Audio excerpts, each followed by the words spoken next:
ഏവരെയും പുതിയ വാർത്തകളിലേക്ക് ഞാൻ സ്വാഗതം ചെയ്യുകയാണ്. കാര്യം ജൂതന്മാർ വലിയ ശക്തിയാണെന്നും സംഭവമാണെന്നുമൊക്കെ വാഴ്ത്തിപ്പാടുമ്പോഴും ക്രിട്ടിക്കൽ സ്റ്റേജിൽ ജൂത സൈന്യത്തിന്റെ തകർച്ചയും പ്രശ്നങ്ങളെ നേരിടാനുള്ള അവരുടെ കഴിവില്ലായ്മയും ലോകം ഇപ്പോൾ മനസ്സിലാക്കിയിരിക്കുകയാണ്.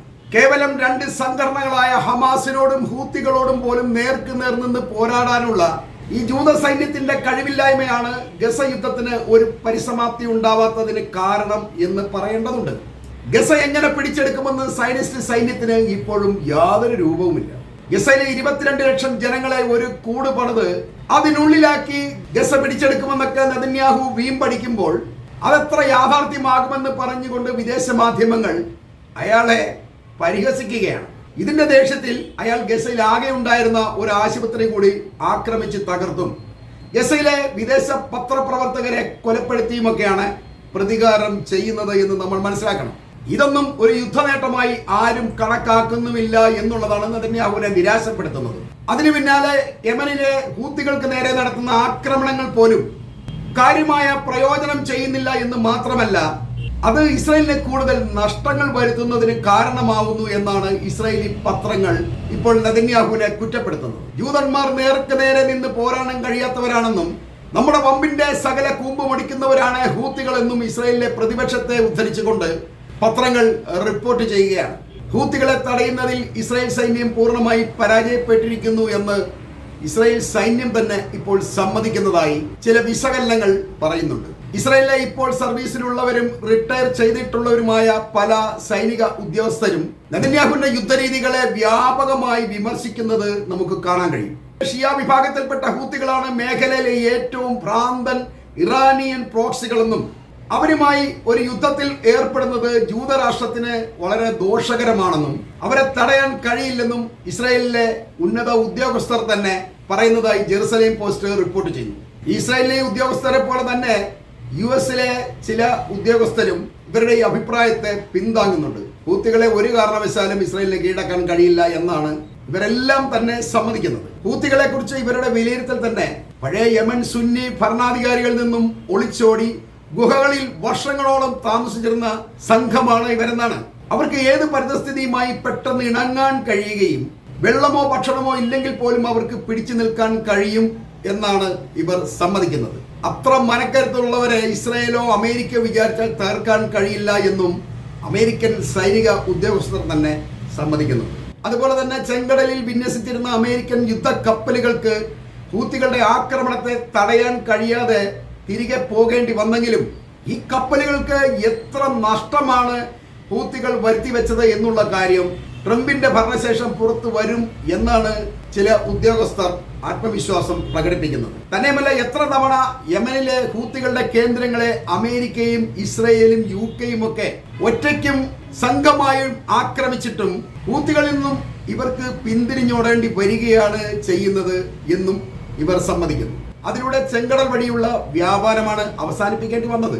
അതുപോലെ തന്നെ അമേരിക്കൻ അഭിമാനത്തെ പണയം വെച്ചുകൊണ്ട് ഈ ഹൂത്തികളുടെ ഈ ഗറില്ല സംഘവുമായി ട്രംപ് ഒരു കരാറുണ്ടാക്കി പിന്തിരിയേണ്ടി വന്നപ്പോൾ അതത്ര നിരാശയാണ് ഉണ്ടാക്കുന്നത്. അത് മാത്രമല്ല, ഹൂത്തികൾക്ക് വരുത്തിയതിന്റെ 10,000 ഇരട്ടി നഷ്ടമാണ് ചെങ്കടൽ വഴിയുള്ള വ്യാപാരത്തിലൂടെ അമേരിക്കയ്ക്കും മറ്റു രാഷ്ട്രങ്ങൾക്കും ഇന്ന് ലോകത്ത് സംഭവിച്ചുകൊണ്ടിരിക്കുന്നത്. ഈ കപ്പലുകൾക്ക് ഒരിക്കലും ചെങ്കടൽ വഴി കടന്നു പോകാൻ കഴിയാത്തതുകൊണ്ട് അവർക്ക് ആഫ്രിക്ക ചുറ്റി വരേണ്ടി വരികയാണ്. ഇതിലൂടെ കോടിക്കണക്കിന് ഡോളറിന്റെ നഷ്ടമാണ് ഇവർക്ക് സംഭവിക്കുന്നത്. എന്നാൽ ഇതൊന്നും ആരും കണക്ക് കൂട്ടുന്നില്ല എന്നുള്ളതാണ് വസ്തുത. ഇസ്രായേൽ സൈന്യം ഹൂത്തികളെ ഓരോ തവണയും ആക്രമിക്കുന്നതിലൂടെ അവരെ പ്രകോപിപ്പിക്കുകയാണ് ചെയ്യുന്നത്. അതിലൂടെ ഹൂത്തികളുമായുള്ള ഏതൊരു ചർച്ചയുടെയും വാതിലും അടയ്ക്കുകയാണ് ഇസ്രായേൽ ചെയ്യുന്നത് എന്ന് ഇസ്രായേലിലെ ഉന്നത സൈനിക ഉദ്യോഗസ്ഥൻ തന്നെ പറയുന്നു. ഇതിനിടെ ഒരു ഹീബ്രു പത്രത്തിന്റെ എഡിറ്റോറിയലിൽ നെതന്യാഹുവിനെയും അയാളുടെ യുദ്ധരീതികളെയും വിമർശിച്ചുകൊണ്ട് റിപ്പോർട്ടുകൾ പുറത്തു വന്നതിൽ കഴിഞ്ഞ വെള്ളിയാഴ്ച ഇസ്രായേലിന് നേർക്ക് ഹൂത്തികൾ നടത്തിയ ആക്രമണത്തിന് പകരമായി 40 വിമാനങ്ങൾ ഉപയോഗിച്ച് ഞായറാഴ്ച യമനിൽ നടത്തിയ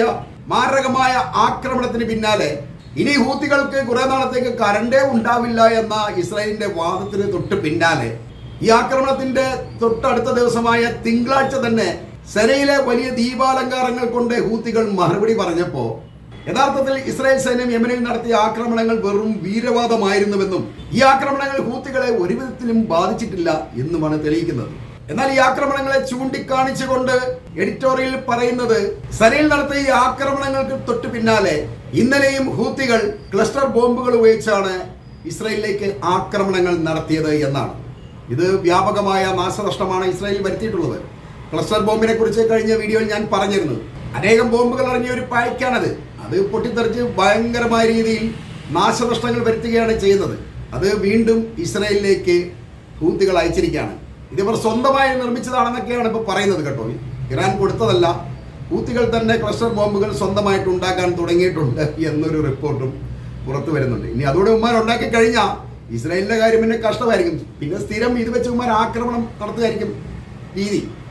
ഇപ്പൊ തന്നെ അവർ ആരംഭിച്ചിട്ടുണ്ട്. ഇപ്പൊ രണ്ടാമത്തെ തവണയും അവർ ക്ലസ്റ്റർ ബോംബ് ഉപയോഗിച്ചുകൊണ്ടാണ് ആക്രമണം നടത്തിയിരിക്കുന്നത്. ക്ലസ്റ്റർ ബോംബുകൾ പൊതുവെ യുദ്ധത്തിൽ ഉപയോഗിക്കാൻ പാടില്ല എന്നൊക്കെയാണ് നിയമം. പിന്നെ ഹൂത്തികൾക്ക് നിയമങ്ങളൊന്നും പ്രശ്നമല്ലാത്തത് കൊണ്ട് അവർക്ക് തുടരെ ഇസ്രായേലിന് നേർക്ക് ഉപയോഗിക്കാൻ കഴിയും. ഇത്തരം ഏറ്റവും അപകടകരമായ ബോംബുകൾ ഹൂത്തികൾ ഇസ്രായേലിന് നേർക്ക് പ്രയോഗിക്കാൻ അവരെ പ്രേരിപ്പിക്കുന്നത് ഇസ്രായേൽ തന്നെയാണ് എന്നാണ് ഈ പത്രം നെതന്യാഹുവിനെ കുറ്റപ്പെടുത്തുന്നത്. അതുപോലെ തന്നെ ഹൂത്തികൾ അയക്കുന്ന ബാലിസ്റ്റിക് മിസൈലുകളും ഡ്രോണുകളും തടയാൻ പോലും ഇസ്രായേൽ സൈന്യത്തിന് കഴിയാതെ വരുമ്പോഴാണ് ഈ ക്ലസ്റ്റർ ബോംബുകൾ ഉപയോഗിച്ചുകൊണ്ട് അവരുടെ ആക്രമണങ്ങൾ ഉണ്ടാവുന്നത്. ഇത് ഇസ്രായേലിനെ സംബന്ധിച്ച് വളരെ ഭയാനകമായ ഒരു കാര്യം തന്നെയാണ്. ഇക്കാര്യത്തിൽ ഹൂത്തികളെ തടയാൻ അവർക്ക് കഴിയുന്നില്ല എന്നുള്ളതാണ് വാസ്തവം.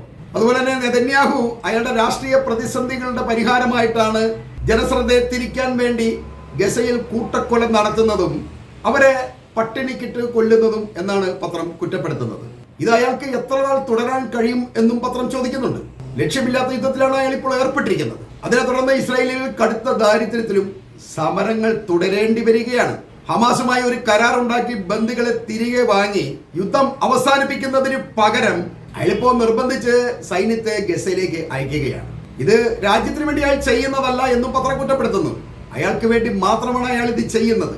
ഇത്തരം ഭരണാധികാരികളെ ജനകീയ വിചാരണ ചെയ്യാൻ ഇസ്രായേലികൾ തന്നെ മുന്നിട്ടിറങ്ങണമെന്നും പത്രം ഓർമ്മിപ്പിക്കുന്നുണ്ട്. അതുപോലെ തന്നെ ഹൂത്തികൾ ഇതിനകം തന്നെ ഏതാണ്ട് 400-ലധികം തവണയാണ് ഇസ്രായേലിന് നേരെ ആക്രമണം നടത്തിയിട്ടുള്ളത്.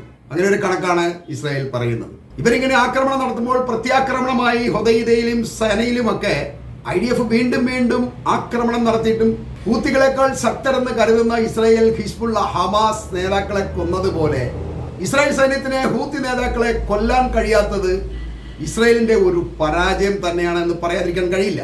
അതിനർത്ഥം മറ്റ് ഗ്രൂപ്പുകളെ അപേക്ഷിച്ച് ഈ ഹൂത്തികൾ വളരെ വലിയൊരു വെല്ലുവിളിയാണെന്ന് ഇസ്രായേലി പ്രതിരോധ വൃത്തങ്ങൾ തന്നെ സമ്മതിക്കുന്നുണ്ട്. ഇതിനെ സംബന്ധിച്ചുള്ള ചില വാർത്തകളും ഇസ്രായേലി പത്രങ്ങൾ റിപ്പോർട്ട് ചെയ്യുന്നുണ്ട്. സത്യത്തിൽ ഹൂത്തികളെ ഒരു വിധത്തിലും കൈകാര്യം ചെയ്യാൻ ഇസ്രായേലിന് കഴിയാതെ വരുമ്പോൾ ക്ലസ്റ്റർ ബോംബുകൾക്ക് ശേഷം അതിലും മാരകമായ ആക്രമണങ്ങൾക്ക് ഇസ്രായേൽ കരുതിയിരിക്കുക എന്നൊരു മുന്നറിയിപ്പും കൂടിയാണ് ഹൂത്തികളുടെ ഭാഗത്തു നിന്ന് ഉണ്ടാകുന്നത് എന്നോർക്കുക. ഈ ഭീഷണികൾ കേട്ട് ഉറങ്ങാൻ കഴിയാത്ത ചങ്കിടിപ്പുമായിട്ടാണ് ഇപ്പോൾ ജൂതർ കഴിയുന്നത് എന്ന് പറഞ്ഞ് ഞാൻ ഈ വാർത്തകൾ ഇവിടെ അവസാനിപ്പിക്കുകയാണ്.